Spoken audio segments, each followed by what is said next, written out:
Welcome back to another chapter of Roald Dahl's Fantastic Mr. Fox, illustrated by Quentin Blake.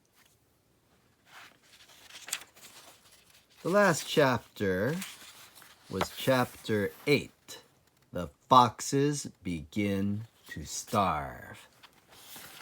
The next chapter is chapter 9, Mr. Fox Has a Plan, on page 34.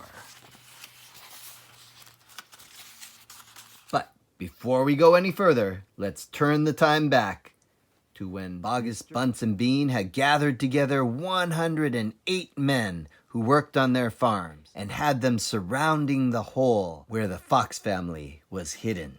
And Mr. Fox crept towards the mouth of the tunnel and took a sniff and could tell that Bogus, Bunce, and Bean were still there because he could smell that man Bean a mile away because he stunk.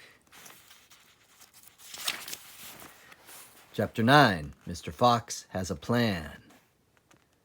For 3 days and 3 nights, this waiting game went on.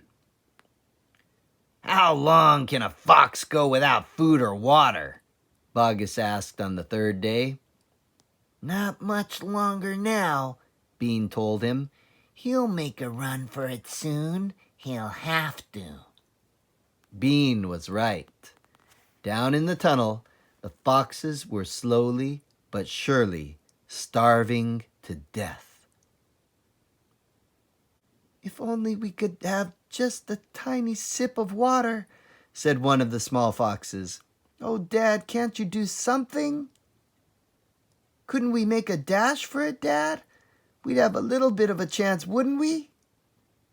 "No chance at all," snapped Mrs. Fox. "I refuse to let you go up there and face those guns. I'd sooner you stay down here and die in peace." Mr. Fox had not spoken for a long time. He had been sitting quite still, his eyes closed, not even hearing what the others were saying.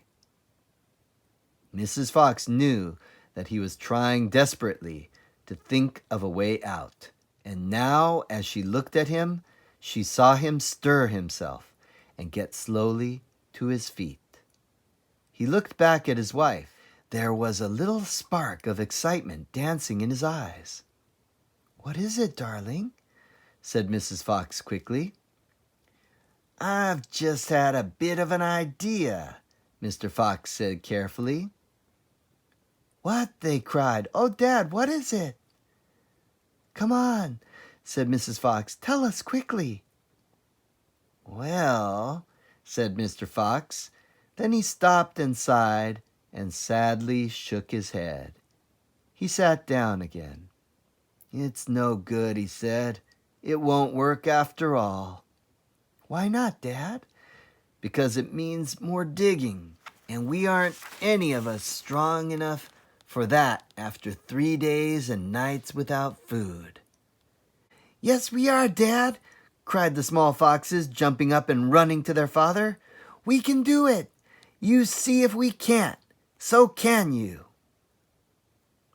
Mr. Fox looked at the 4 small foxes, and he smiled. "What fine children I have," he thought. "They are starving to death, and they haven't had a drink for 3 days, but they are still undefeated.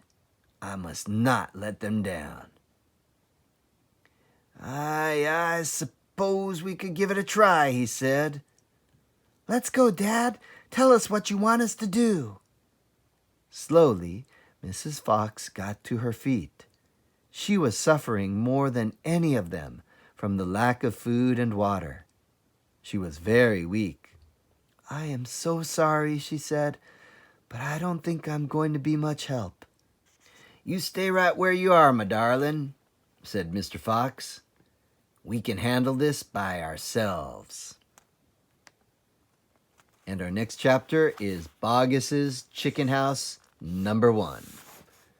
Stay tuned for the adventures of Fantastic Mr. Fox by Roald Dahl and illustrated by Quentin Blake. Thank you very much.